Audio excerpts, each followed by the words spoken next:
अंशतः अनुदानित प्राथमिक, माध्यमिक आणि उच्च माध्यमिक शाळांना सन 2023-24च्या संच मान्यतेनुसार 1 जून 2024 पासून वाढीव टप्प्याचा आदेश काढण्यात यावा. 15 मार्च 2024चा संच मान्यतेचा जाचक आदेश रद्द करण्यात यावा. शेवटच्या वर्गाची पटसंख्येची अट शिथिल करण्यात यावी.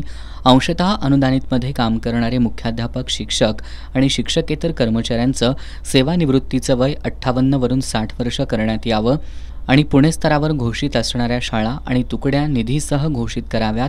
या मागणीसाठी 1 ऑगस्टपासून महाराष्ट्र राज्य विनाअनुदानित शाळा कृती समितीच्या वतीनं शिक्षण उपसंचालक कार्यालयासमोर आंदोलन सुरू आहे.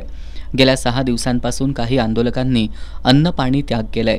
गेल्या महिनाभरापासून आंदोलन सुरू असून देखील अद्याप शासनानं याची दखल घेतलेली नाही. दरम्यान आज आमदार सतेज पाटील आणि आमदार जयंत असगावकर यांनी आंदोलकांची भेट घेऊन त्यांच्याशी चर्चा केली. यावेळी आंदोलकांच्या वतीनं मागण्यांचं निवेदन त्यांना देण्यात आलं. आमदार सतेज पाटील आणि आमदार जयंत असगावकर यांनी शिक्षकांच्या मागण्यांसंदर्भात शासन दरबारी पाठपुरावा करू अशी ग्वाही दिली. याप्रसंगी माजी शिक्षक आमदार भगवानराव साळुंखे, समितीचे अध्यक्ष शिवाजी कुरणे, खंडेराव जगदाळे, भानुदास गाडे, जयदीप चव्हाण, जनार्दन दिंडे, युवराज पाटील, नेहा भुसारी, भाग्यश्री राणे, जयश्री पाटील यांच्यासह आंदोलक उपस्थित होते.